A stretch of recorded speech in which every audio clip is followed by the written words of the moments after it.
and get your feelings on. I mean, is luck a thing that you have stumbled upon thus far in your studies and your pursuits in school? Honestly, I believe there's a correlation between luck and hard work. The harder you work, the luckier you'll get. And then every once in a while, here and there, you'll just have a happy coincidence of picking the right school at the right time to go and visit, and just amazing ideas, amazing environments, and overall amazing ideas coming out of it. Oh, well, let's go into the sales pitch for SIU right off the bat then, because that's a good, we'll get to the jumping off point right away. Is that part of like how you ended up in Carbondale, was like right visit, right time, oops, here I am, and now this is where I knew I was supposed to be? Honestly, it was. So the summer before high school, my senior year of high school, went to a few universities to go and visit. Honestly, me and my family, we just spent all of June and July every week, went to a different school for the weekend, had a visit, talked with their faculty like a typical high school student would.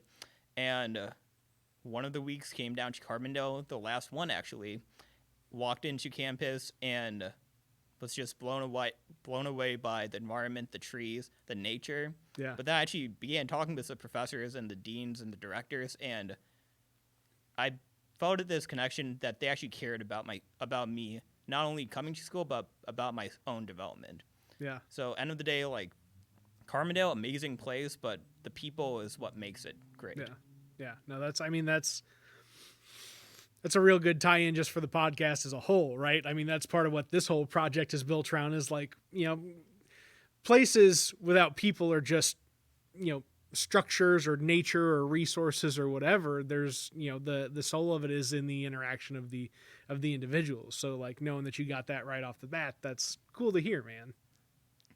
No, I appreciate that. So how many schools did you visit prior to choosing Carbondale? I mean, if you spent a whole summer every weekend just going around, I mean, you had your eyes on a lot of stuff. Yeah, so I'm from Chicago, so in Chicago itself, there's quite a few universities, but I knew that I wouldn't want to be too close from home, so we went to all around Illinois, mostly in the northern side, but then also Indiana, went to a few universities. And one of the schools a week before Carbondale, I actually had a nightmare that I got lost in a cornfield. So I actually didn't go to the school that week, but then the following week, which was the last week, was Carbondale.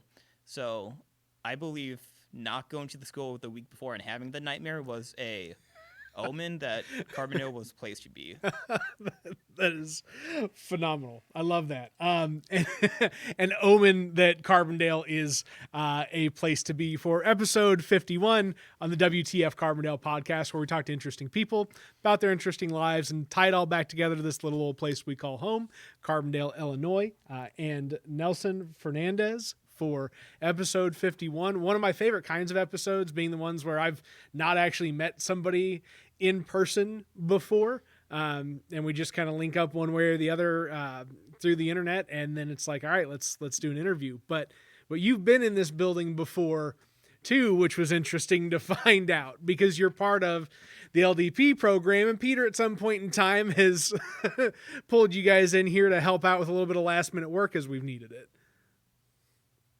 Yeah, so I was part of the leadership development program the last 2 years before this academic year. Amazing program, amazing people. Originally, it just started off with my friend asking if I can come to a game night. Went to the game night, met a few other new recruits. Didn't know I was being recruited to go into the program, but ended up being one of the best choices I made.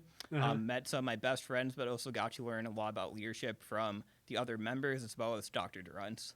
Now, LDP, like, it's specifically about like technical leadership, right? Like somebody that is in a technical field like yourself, getting those leadership skills that apply specifically to a technical field, or is it like a broader program? I've heard I've heard the commercials multiple times today on on NPR alone. So yeah, so from my experience, technical leadership is, I would say, a term that's more about formal leadership, where you go through a process and understand the different tools in your toolkit to be able to lead a project, to be able to lead others. More one area of technical leadership is project management, but that would be more on the managerial side of a project. Mm-hmm. But overall, LDP teaches how to become a leader by first leading yourself as a first year, and then into your second year, how to lead others, share what you learned to the first years, and be able to build upon knowledge. Mm-hmm. Because the best way to learn anything is to apply it, be able to go to, say, the varsity center and have one person lead the project, Mm-hmm. and making sure just everyone on the team has their morale up, understand what to do, and we do it all together. Nice. You guys are the program that doesn't have that that stereotypical, not as participatory person in a group project. Everybody's actually participatory in a group project in LDP. I'm gonna cue you up for response as we go along here. Just like if you hear me pause, just be like, "Oh, okay, cool. I'll chime in there. Don't hesitate. Don't hesitate. I'm leaving those spots. I'm leaving those spots open for you." No, man, that's cool. That's cool. So does it work like you join and then you like have a mentor that's a second year then if you're a first year, or how does that all like come together? Yeah, so at the beginning of the year, actually the week before the fall semester, the team comes all together for team week, or what we would call Hell Week, Mm-hmm. where we go out for a full week to a camping site and be able to bond with one another. Mm-hmm. And one unique thing to be able to have that mentorship is we all take a Strengths Finder exam that tells you, based on your questions and answers, what kind of person you are, what kind of skills you have, how your empathy level is, and then based on that, you get matched up to a coach or a second year that is relatively close to you, so you can have many more connections and more similarities than just matching up random individuals. Mm-hmm. Huh. Okay. Would make sense that like you're trying to like really pair folks with where their strengths and personalities already kind of intersect. So like for camp then, is it like, are you guys doing a bunch of different activities like structured for like relationship building and like developing these interpersonal connections that, lead to, better project, management or guidance outcomes? We are. So the entire week is dedicated towards understanding one another, building connections. So then when we go into the academic year and we have those hard weeks where we might have a few hard exams, Mm-hmm. we'll understand one another and have the closest friendships. So we can rely on one another, and maybe someone's already been in that class or has a knowledge to be able to help one another out, because the best ways to use one another is to know one another. Yeah. And during the week, the last 3-4 days are dedicated to a big project. So usually the team will break up into half.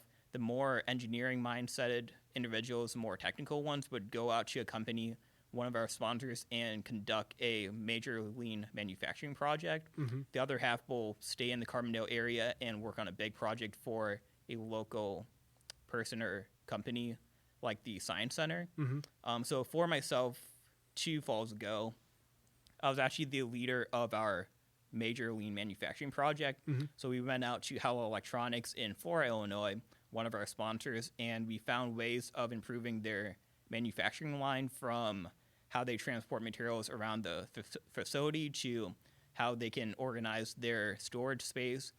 And the most important one was, and the most difficult was, how they organize their shipment boxes when they come in from deliveries. Mm-hmm. So then it's the most optimal process, because those pallets are quite large, Mm-hmm. and it takes a special forklift to be able to move it around. So if you have to move it constantly around to get you a package that's maybe below another one or in the back of an area, Mm-hmm. because it's a confined space, it will be much easier if you can have an optimal process. It's like Super Tetris. Yep. Spot on.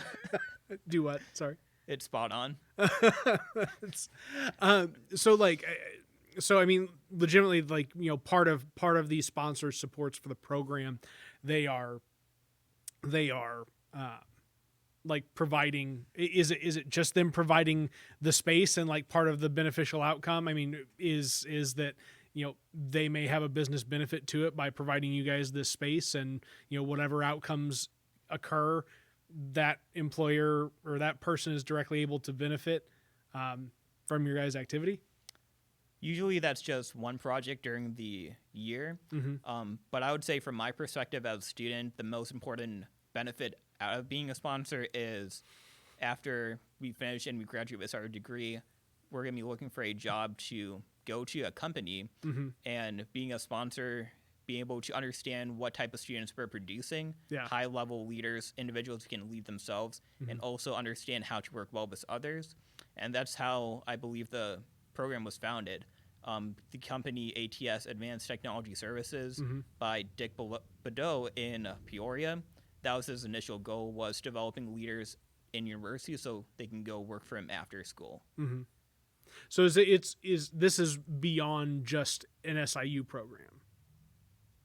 It is a SIU program, but it's sponsored by several companies. Okay, all right. Sorry, I wasn't sure if like this, if this particular kind of program, if it was like the, you know, at a high school level, they've got the CEO program that's been around for about a decade now. That's at a bunch of different places. But LDP is a SIU specific program, though. Yes, it is. Okay, got it. One of a kind. Nice. No, that's cool. That's quite something. No, and it's neat. We had Chris Walls on the podcast just like 2 episodes ago. So, you know, there's, you know, a lot of connection there between, you know, all their activity. I mean, it's just cool how these kind of opportunities and resources exist that really complement one another. And I mean, is there a pretty, I'm assuming there's a pretty strong placement rate coming out of LDP for Go ahead. There is quite a few students will go work for a company that sponsors us. I know one friend of mine, he works for ATS out in Carolina. So his job is mainly focused on continuous improvement from the electrical engineering side and understanding how to troubleshoot machineries. So he'll actually travel to different plants that the company will go into and look for improvements. And he gets to travel all around, mostly southeast of the United States, and just go in, see what kind of issues they're facing and find ways of improving it. Other students I know works for Boeing, so they'll work on the electrical computer science engineering side of it. Another one works for Nestle. So it's a good diversity of what kind of job opportunities they have after school. Nice. Do you have your eye on something already, or are you still kind of like feeling that part out for yourself? Because you're a junior at this point, right? I am. So last summer I went to work for a company, Dominion Energy, on the East Coast. They're a utility company. No ties to the LDP, but they were quite impressed by what the LDP stands for, what our mission is, the values, and what kind of training we went through. They were quite impressed by it. And the company I work for, they actually got bought out by Berkshire Hathaway Energy, Warren Buffett's company. And the plant I'm at specifically is Cove Point. It's a liquefied natural gas plant, so LNG. Essentially in a bottle, the company converts natural gas from a liquid form into a gas form that can go into the pipelines and go out to customers and people.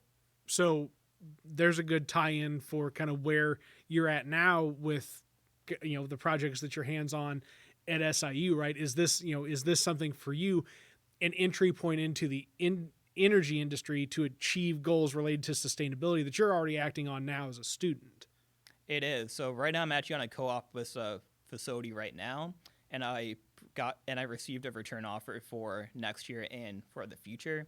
So LNG is a low carbon emitting fuel source, and right now on campus we're focused on sustainable energy or renewable energy.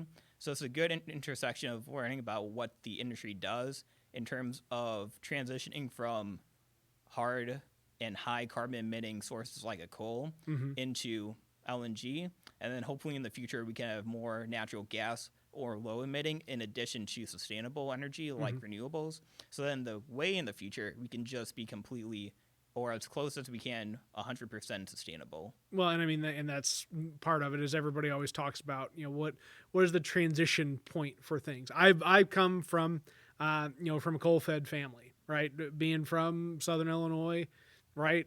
There are plenty offshoots of my family that have had comfortable livings because of dirty energy for a very long time. But knowing that there's not just a magical flip of the switch where all of a sudden we're at from one end of problematic activity to completely holistic, problem solved, sustainable over here. I mean, are you seeing, kind of what you're pursuing now is, again, that bridge from where we're at in a really problem space to where we could be in in a fully, sustainable world. 100% I agree. And for us right now on campus, we're working on the green roof and focused on installing wind and energy sources. Mm-hmm. So then we can help make that connection with the community and get the local area also to not only buy into it and support us, but be able to install it on their own and overall just help move the transition to a more renewable, a more sustainable pathway. So when I was first talking to you about the stuff earlier, before we started the podcast, I was of the mindset that this was kind of like one of those growing roofs where you were up there to reduce the heat offput of a roof by transitioning it to like garden space. But that's not where we're at here. You're like doing something completely different than that. You're going up there and you're installing windmills, right? Yeah, so the SIU green roof was installed back in 2009 when they were doing re-roofing. The dean at the time, Karen Midden, she led the project, and they were able to get a 5,000 square foot green roof on the agriculture building on campus. Okay, all right. So their idea and what they've been doing was and has been focused on growing native plants for the area to showcase plants in southern Illinois, in addition to hosting urban horticulture projects. So different projects like optimizing the fertilizer growth for cayenne peppers. Mm-hmm. So that's been going on for the last decade. In recent years, there's been low student engagement, and that's where I came in. Okay. I've been working with the associate dean, Dr. Groniger, focused on how can we increase student engagement on the green roof, not only for agriculture projects, because the field of agriculture that can use the green roof for research is so small, and we also have the greenhouse and SIU farms, where most of the students who do research would go and pursue their projects. So instead of trying to increase a area that many students are not interested in, nor are we going to go recruit just for the green roof, we're finding ways of expanding it and make it more multidisciplinary. And for myself being engineering, I'm not the best with plants and agriculture, so playing to my strengths, let's find ways of increasing renewable energy and other engineering projects like an autonomous irrigation system, which we're doing as well, of inspiring other students to go up there on their own and be able to bring their own projects to life. That way we can open the gates to all kinds of projects on campus and build this multidisciplinary innovation space for all students to come in and find their own passions. Do you guys have anybody from the School of Mass Media and Communication and all that in with you guys making videos and all that stuff yet? So any videos is myself, who's mechanical engineering, and my friend Prem Rana, who's audio production from communications as well as computer science. So he's a student who's mainly on the coding side for the irrigation system. Then we have a friend, one of my friends from Drake University, who is a journalist student. So we're also a cross-functional team, multi-university team as well.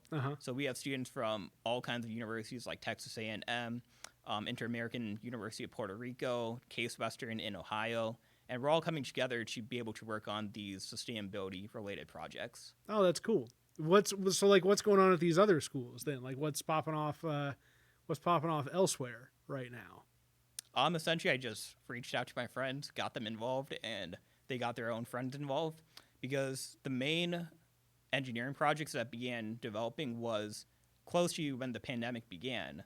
So when COVID began to hit America, everything began dying down, from different RSOs competitions to just overall student engagement.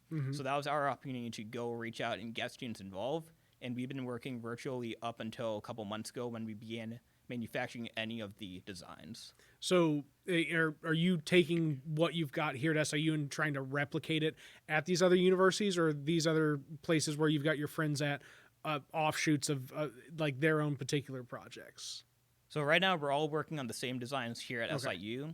The overall goal that we're reaching to, hopefully in a year or two, is that they can develop their own projects at their own school and build Mhm. their own teams at their school as well.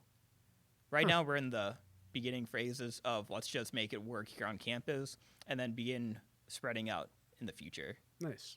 Nice. No, that's scalable leadership. Did you always know that like this type of activity was for you, like, or has this been something that you've kind of stumbled upon like throughout, just your regular run of studies in school? Honestly, it goes just to the harder you work, the luckier you get, and then you have a few happy coincidences here and there. Uh-huh. So myself being involved with different innovative ideas kind of goes back to the beginning of high school. So my freshman year of high school, I was in my first class of the year, biology, Mm-hmm. and my teacher was also the teacher who was focused on independent research projects in my high school. Being Huh. in Chicago, we had innovative programs like a STEM, we called it SIRS, STEM Inquiry Research. So Mm-hmm. every single day for about an hour, you worked on your science fair project essentially. And she invited me to the lab, taught me how to 3D print with the 3D printer, Mm-hmm. and then I just began taking the research course and going about research for the next 3 years.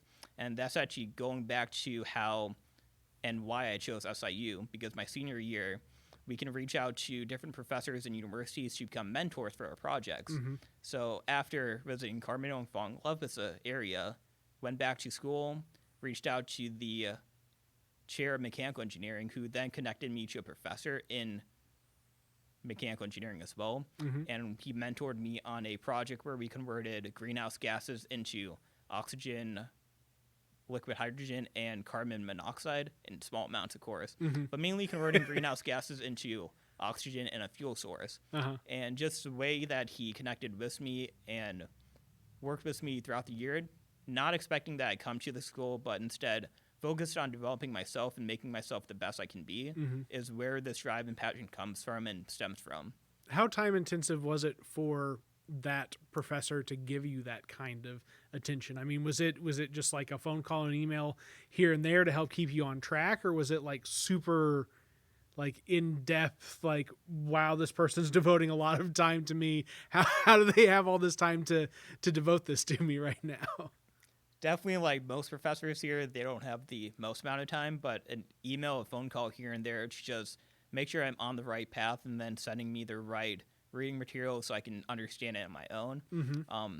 The main endeavor of the class, the main goal, was focused on students being able to understand the material on their own and be able to develop it as much as they can on their own, Mm-hmm. with a little bit of guidance here and there. He did invite me to come to his lab for a weekend, and that's when we did a good chunk of the work and made the material and the project happen. Mm-hmm. But mainly just a phone call every week or two, an email here and there was honestly the best. Yeah, no, I mean Yeah. that's real cool, man.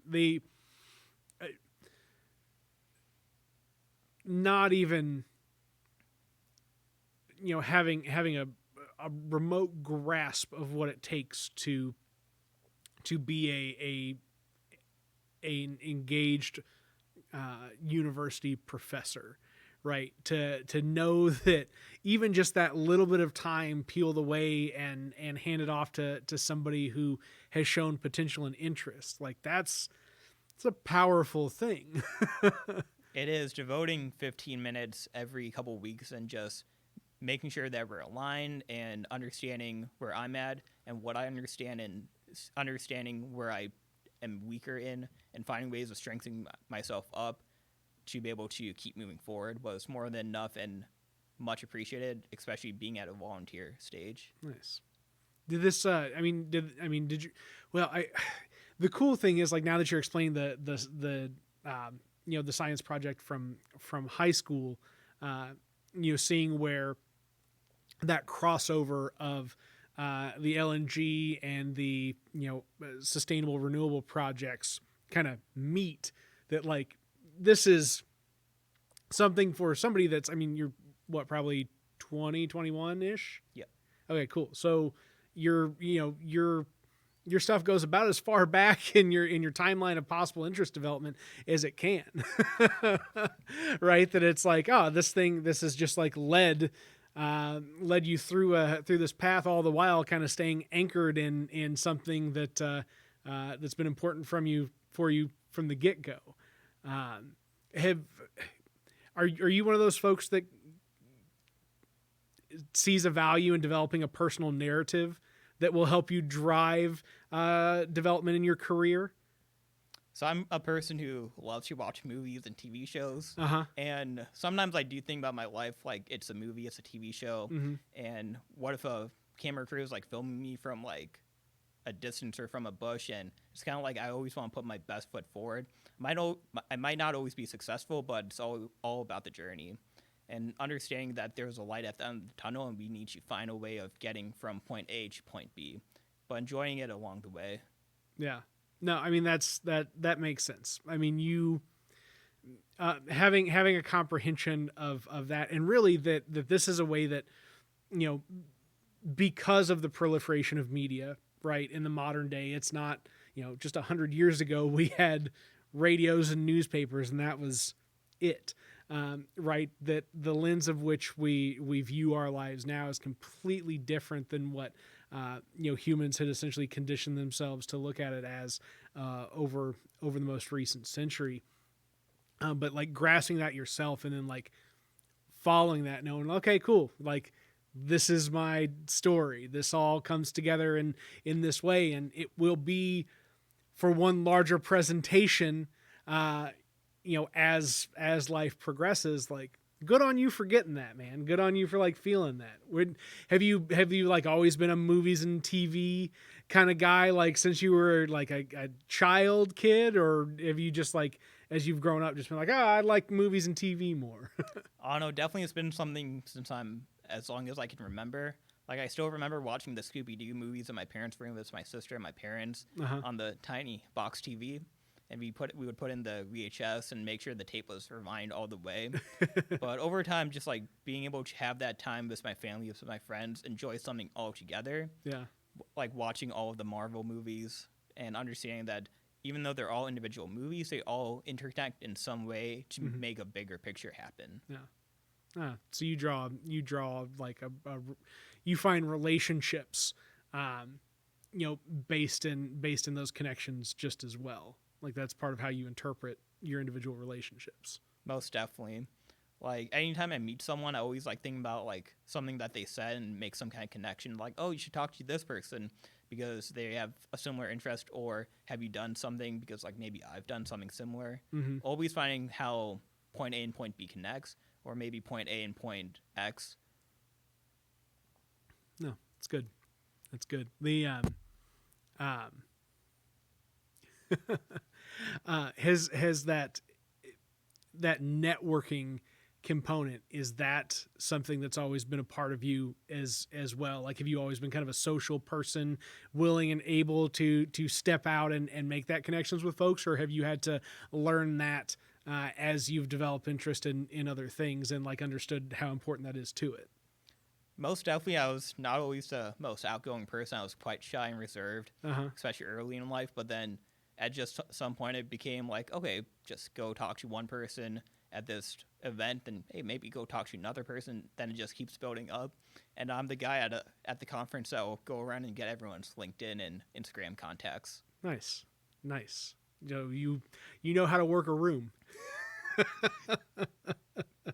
It just starts with one person. Honestly, like a good chunk of the individuals and students working on the projects stemmed off from a conference I went to about over a year ago. Like the student from the Inter-American University of Puerto Rico and Case Western, met them at the conference, and we built a good friendship together. We would talk in a group chat every once in a while.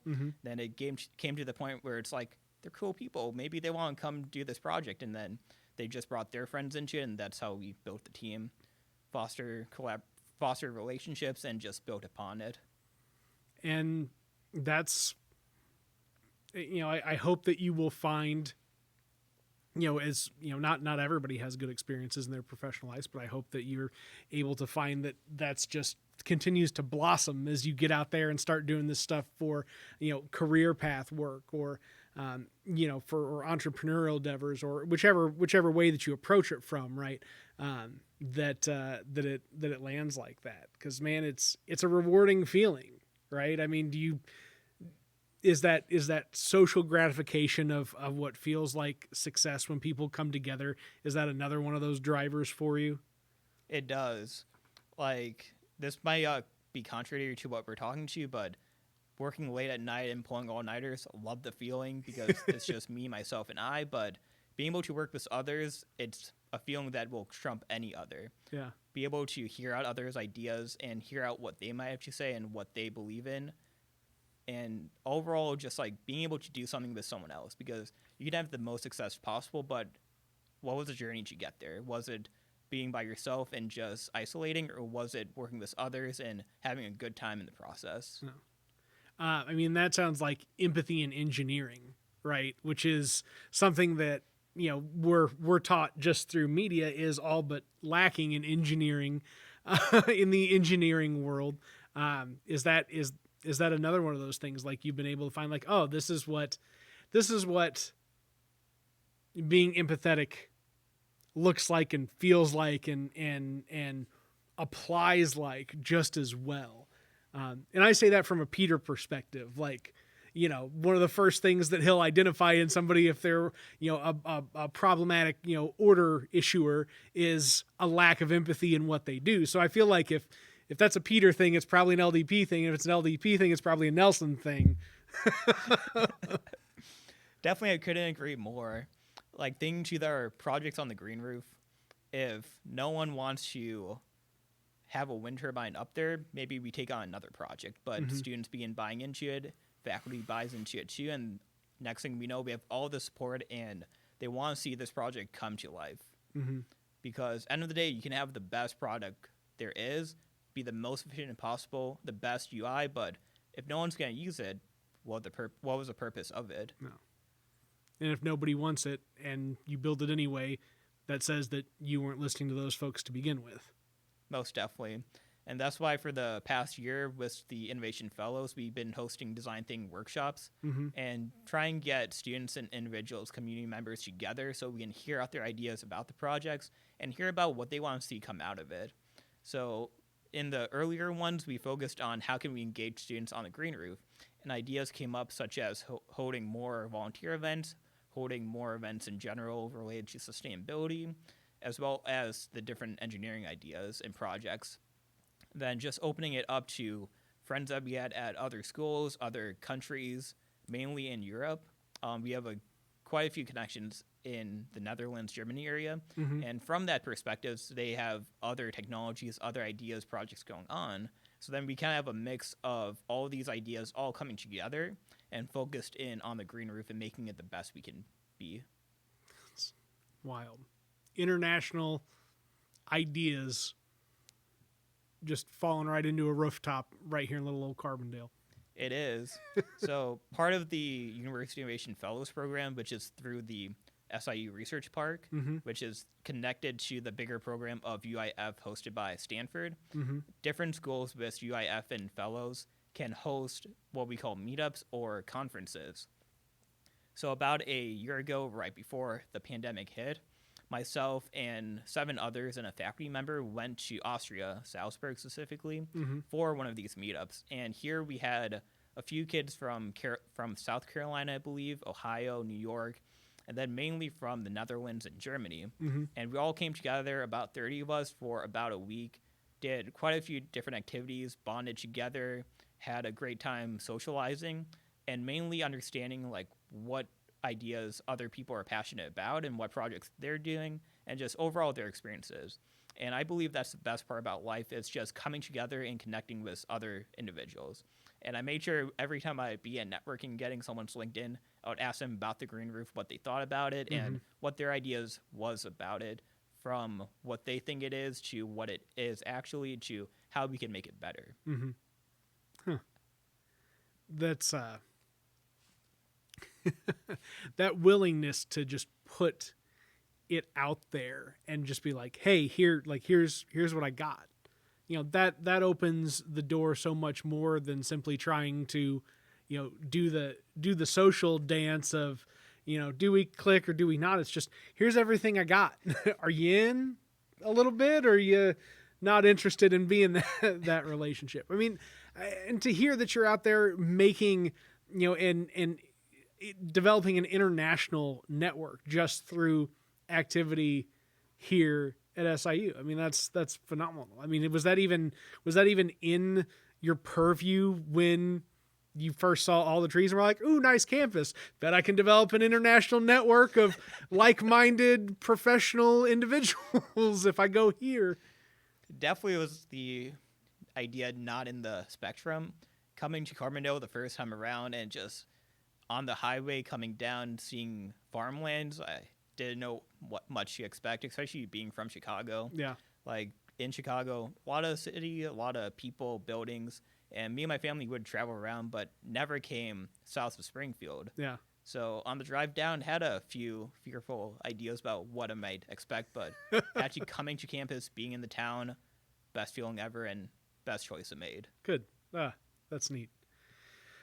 That's neat. So are you a Chicago kid, born and raised? Yes, I am. Nice.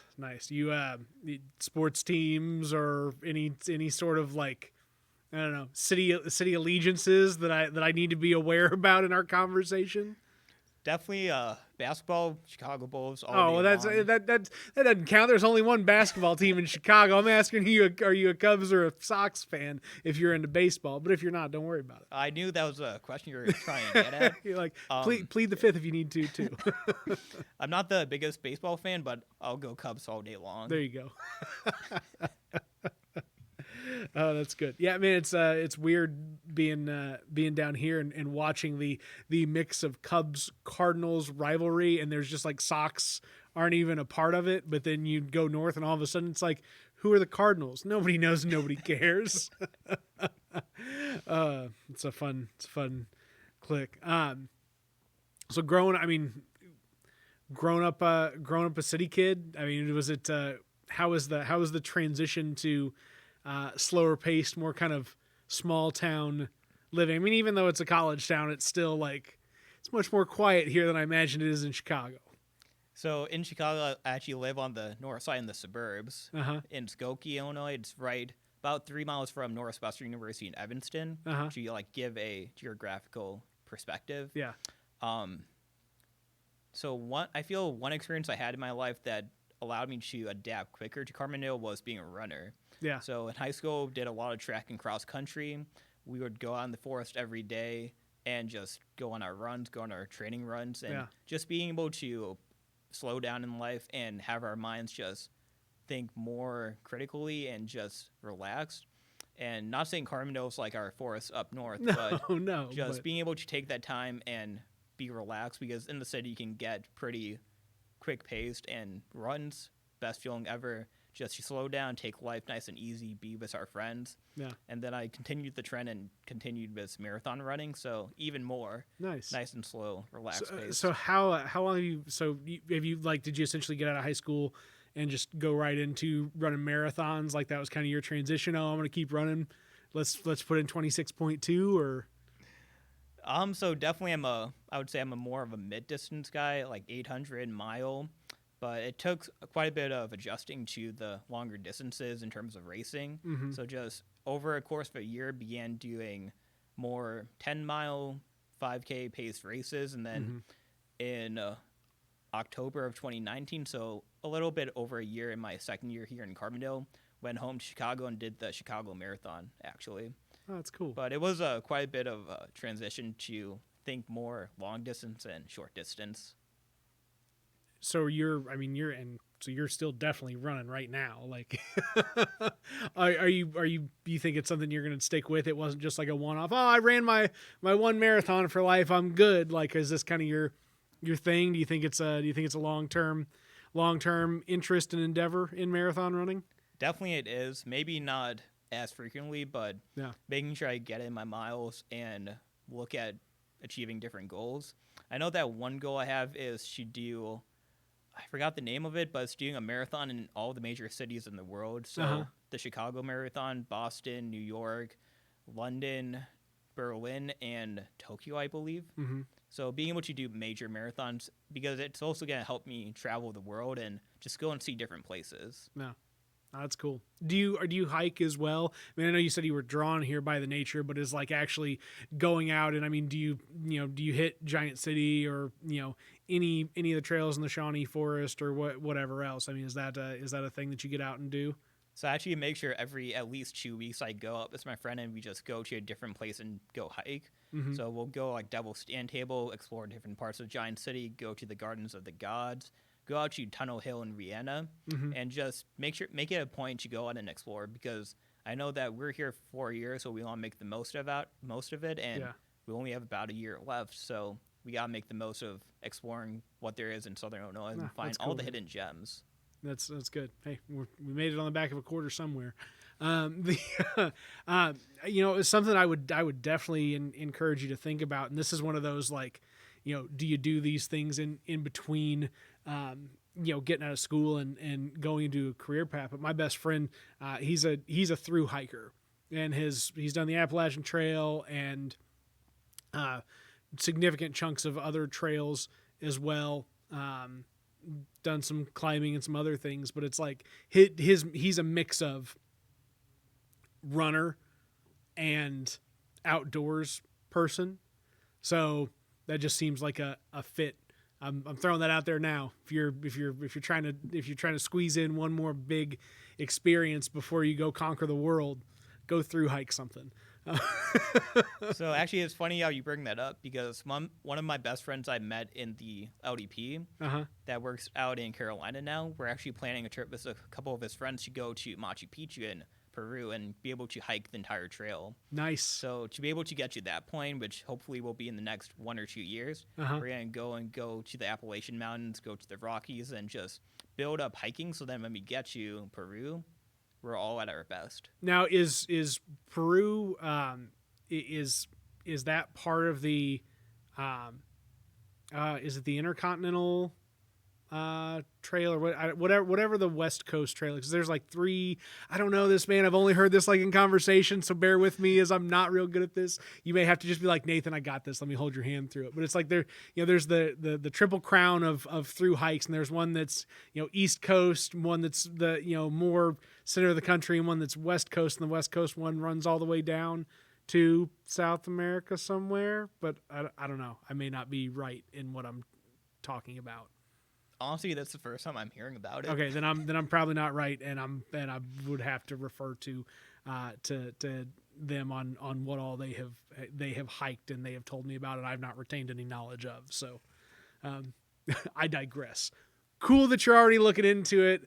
I something like made me think. I had a feeling after we got into the marathon and the outdoorsy stuff that it would definitely be of interest. So I'm glad that you're already pursuing.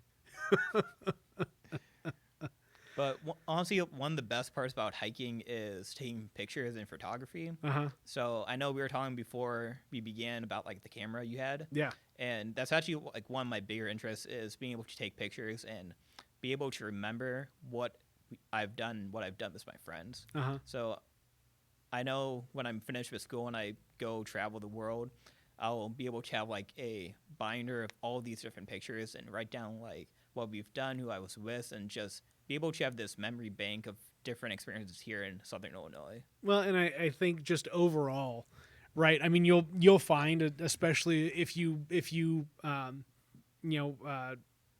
achieve great feats in your professional life, that understanding what you want media to be framed as around you and around the work that you do is a special skill that not everybody again has, but is so critical in the here and now. And I appreciate you being like, yeah, I'll come do an interview, not having a whole lot of context as to what this particular interview format is like, and it'll be kind of cool that like this gets to be just one more little snippet in your story that you'll always be able to go back to and be like, oh, here's what I thought about this back then. and I said this, and I have a recording of it, and now I can reference it, and I know. Definitely, I couldn't agree more. Like, anytime if someone, a friend or someone I've never met before, comes and asks me for something, I'll always try and help out and be that person there to be willing to help. Yeah. Now, I do know how to say no and know when my limits are at a certain point or when my plate's full. Definitely, I've learned that in the past few years. I was part of so many RSOs, so many different organizations that I was being pulled in so many directions that I just couldn't handle it. Yeah. But it did teach me one of the most important lessons of saying no and knowing what my limits are. So now in time, I know what I'm focused on, and I can achieve the most out of it and make it the best quality I can, because I can put all my time towards these certain activities that I know that I'm passionate about. Did you feel like pursuing the work as student trustee, right? So we both lost elections in the past 10 days. So solidarity, my friend. The does that do you look at that as like a unifying opportunity where you say, here's this larger position that would allow me to unify the work that I would have otherwise done trying to fragment myself into, 10 different activities with RSOs and extracurriculars and classwork and whatever else? So the way that I see the election going about was not a loss, but understanding what students want and what they support. Yeah. So my entire platform was built around sustainability because that's what I believe in. That's what I'm passionate about. And I know that many students on campus are as well. Yeah. Now, we may not have won the election, and that's A-okay, but knowing that we were only about 4% off from the win was incredible to hear. We had over 240 votes on a platform around sustainability. That shows administration, that shows everyone that, hey, students care about sustainability. They want to see a change to it. And I know from talking to our campus leadership and administration that they believe in it as well, and they're making it more focal point of what they're doing during their administration, which is quite important. And I commend everyone who's working on sustainability on campus to keep going, and that it's amazing to see. Yeah, that's good. Well, and the important part will always be the policy positions that you stake yourself in, and whether or not you can find those achieved, regardless of who is actually in a position to make a formal vote on something, right? Like, just to know that your position on sustainability and the projects tied to it has increased in its viability just by running that race. I mean, that's a success. That's a significant success. It really is. And during that 10-day period of campaigning, that was my best opportunity to go out there, talk with students, and not only promote myself, but promote what we're doing on the green roof at the same time. Mm-hmm. That way, everyone's focused on what we can do. They know what's going on, and we can go move forward all together. A tied together, like a bonded student body, is one of those things that I think is key to redeveloping SIU to its glory days. Man, it's a bummer to not be able to share, like, so even, again, 31, old man as I am, young man to most, old man in this conversation. Sorry, this is the first time I felt dated in a while. Thanks, Nelson. I appreciate you. But the just the raucous, exciting, like, really, really special version of Carbondale from many decades ago that even I wouldn't have gotten to experience in my heyday, or even growing up as a kid. I wish that was something that was we could share more with the here and now. But just to know that there's a certain closeness in the student body, and working to come together as a whole to kind of see what everybody's goals and interests are, that that's going to trickle down into activity for a series of students that come after you're gone, and after the set of the next students, and so on and so forth, that you're trend setting and pace setting now, so that hopefully the experiences of some of these folks that are even younger than you are now get to catch up and have them when they arrive here. Most definitely, like from my lessons in the sustainability environmental sciences side, there's two different ways of going about sustainability. It's the top-down approach from having a influential role and be able to trickle down with different mandates and resolutions being put into place. But then there's also the bottom-up approach, which I believe is much more effective, because if you can build a coalition of students and individuals supporting an idea, then administration and influential people would find a way of making their work happen, making that support come to life as well. So is this stuff, I mean, how does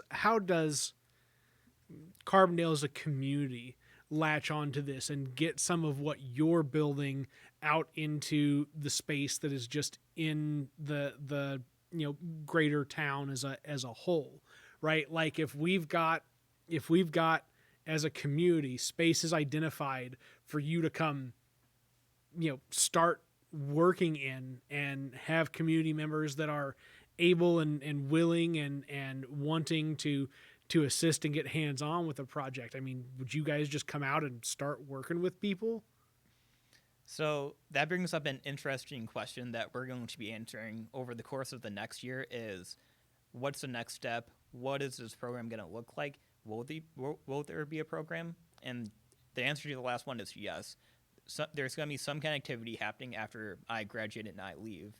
And what I envision that being is students coming here to campus, interested in clean energy and interested in renewable energy, will be able to have hands-on opportunities to install the different solar, wind, hydroelectric, you name it, type of technology here on campus in the area.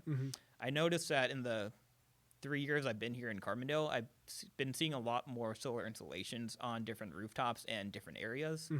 And that's something that interests me, and I can see being a local point of what we're doing on campus, and that being the intersection of increasing renewable energy, increasing people becoming involved. Because the way I see Carbondale and SIU is one another needs each other to be able to thrive and move forward. The university needs the town as much as the town needs the university. Yep. And being able to have more involvement is important. Like you mentioned stories in the past, like I remember being told by alumni about how tailgate was not just in the parking lot outside the arena, but it was in the parking lot across from the student center. All the different social life stories, from cars being flipped to just people gathering and having a great time. And I feel in order to move forward, we need to find ways of continuing to engage the community. Yeah. So for you, do you see a big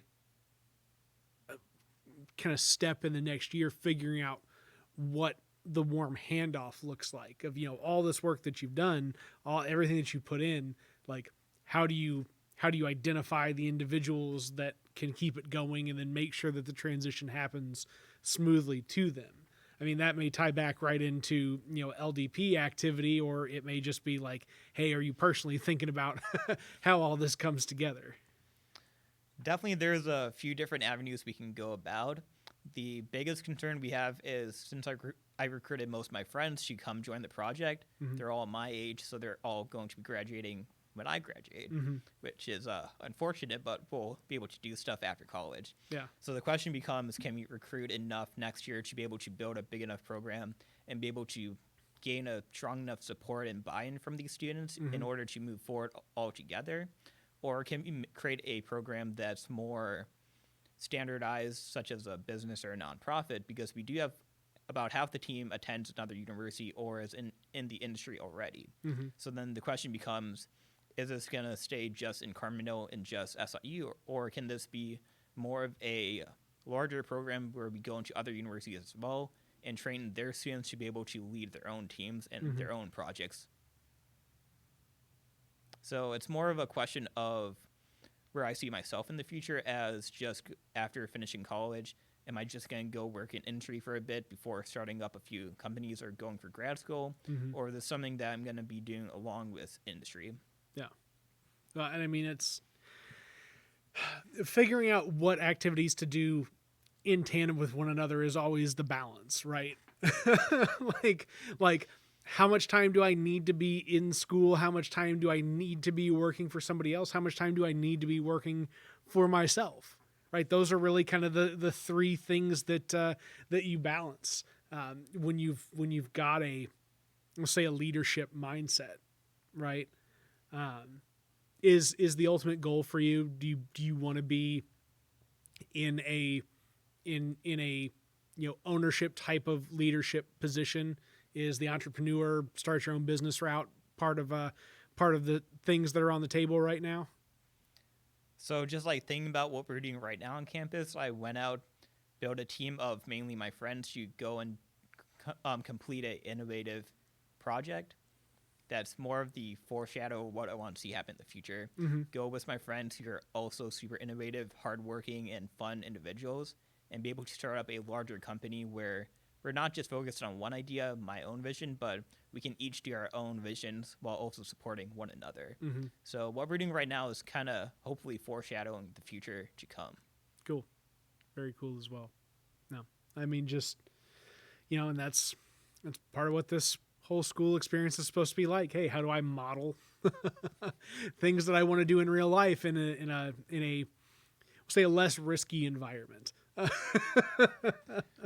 Do you have does your family have any entrepreneurship background, or are you kind of like the breakout star here as somebody kind of pursuing something a little different?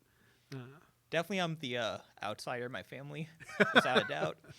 So my parents immigrated to America from Pakistan in the 1980s. Uh-huh. Then I have a sister who was born in 94. She's right now a first grade teacher up in Skokie, Chicago area. Mm-hmm. And here I am being an engineer and going out and doing big projects and focused on that leadership side. Nice. Hey, man, it's everybody gets to be their own person. That's the that's the cool part about life, right? Is that you get to define what that path is, and hopefully the folks around you will be happy with your choices along the way. Most definitely. Like, I know my family, from my parents to all my aunts and uncles and people from my own high school, like, they're all like rooting me on and like finding ways of like, how can I help out? Yeah. Then following us on Instagram also. Good. Oh man, I'm pushing that perfect hour mark on the conversation where we're at. And I mean, this has just been a good exploratory conversation. Do you do media interviews or other types of reporting conversations in relations to other projects? I mean, Green Roof stuff or whatever else it may be, talking to the Daily Egyptian or talking to folks that do the River Region Evening News. Have you engaged in media in that way before through all of the work that you've done? So the one time that we did have a reach out was back last October. Mm-hmm. It was the 10-year anniversary of the SIU Green Roof. So we worked with one of the local news people on a story and also promoting our live stream of the event. We had a few different speakers, from the chancellor himself to Karen Torecker, the sustainability coordinator at SIU. That's who I was trying to pinpoint that I get emails from when I was talking to you earlier. I was like, I couldn't remember the name, and I couldn't. Sustainability Office, Karen Schallwager. Very good. Continue. Sorry, I didn't mean to interject. Yeah, definitely, she's amazing. She supports us and always finds a way to help us out. Then we also had the Associate Dean of Ag, Dr. Groninger, and Karen Midden, the dean who pioneered the Green Roof, come and speak. Good. But otherwise, we have been holding off on media attention until we can get the wind turbine up and installed in the next month. That way we have something to show that's tangible. And then going into next year, we can focus on building relationships with different companies, getting sponsorships, and then understanding what we have and how we can expand out larger. So I'm almost getting like a preview right now. Like, this is I'm WTF Carbondale exclusive right right now in some of your activity. Thanks. I appreciate that. Right now, you're at the best time. We're on that edge of getting the mount up. Right now, the mount's actually getting powder coated by a individual RAS coating out in Marion. Uh-huh. So have you ever heard of powder coating? Yes, I'm familiar with, but I'd love to hear how you guys are applying it.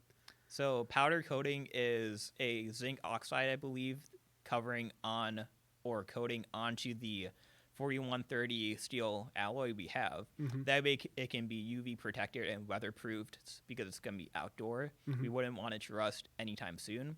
And this coating is going to give it about 3-5 year of resistance and protection, Mm-hmm. so then it can be around for a good chunk of time. It's going to have a nice red coating on it as well, so then it can catch students' eyes as they walk by Thompson Woods. Is the are your larger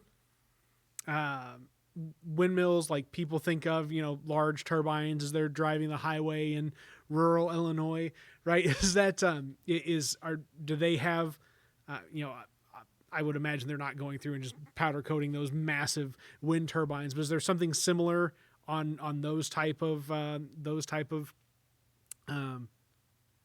windmills that does something similar to what you're doing with powder coating? Like, was there already kind of a basis for doing that? Most definitely there is.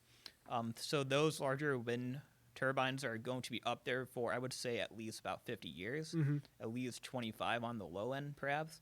And they'll need that protection because between the rain, the sleet, the snow, and different temperatures, Mm-hmm. that metal can easily get rusted without any protection. Okay. But our turbine, now in perspective, is about 10 feet in height in total. Mm-hmm. The mount itself is about 6 feet tall, and then the blades are vertical axis. So instead of spinning like those larger windmills, it's spinning more of this way. Yeah, it's in a column rather than in a fan. Yes. Okay. I got a little bit of a brain here. Every now and then I can do shapes. I don't do them well, but I can do them when I need to. One issue we do run into quite often is when we talk about a wind turbine. Uh-huh. Usually individuals think about like 50-foot towers, and we're like, no, it's gonna be about 10 feet tall. Yeah. The thing weighs about 175 pounds. It's about the size and the weight of a person. How much energy do you anticipate generating with just this one thing? I mean, is it enough to? Would it be like enough to power a household with one of these things? So during this year, we were focused on making sure that the wind turbine is stable and it wouldn't fly off the roof, because if it does, it's a disaster. Yeah, that's Project terrifying. gets killed immediately. Maybe we harm individuals in the process, which is never an okay thing. Safety is always a top priority. So our focus was, can we just make sure the turbine can be safely installed temporarily, because we're not mounting it into the roof. We're avoiding any permanence with the design. Mm-hmm. So then with the success and additional support as we continue, next year we can focus on the power generation and be able to see how much power we can generate from it, and additionally add solar panels, solar modulars onto it, which are much higher in power production. Mm-hmm. Cool. I dig that, man. That's quite the project to be working on as a college student, and something that I hope does well for you, and goes to showcase your viability, whether it's on your own or whether it is with another company. And as I blur in and blur out, that is episode 51 of the WTF Carbondale podcast, where we have interviewed a very interesting SIU student, specifically Nelson Fernandes, that is achieving awesome things here in Carbondale, and just nice to have him around for the amount of time that we do have him. So we appreciate him for that. And as I always say at the end of these things, have a good one, whatever that one may be.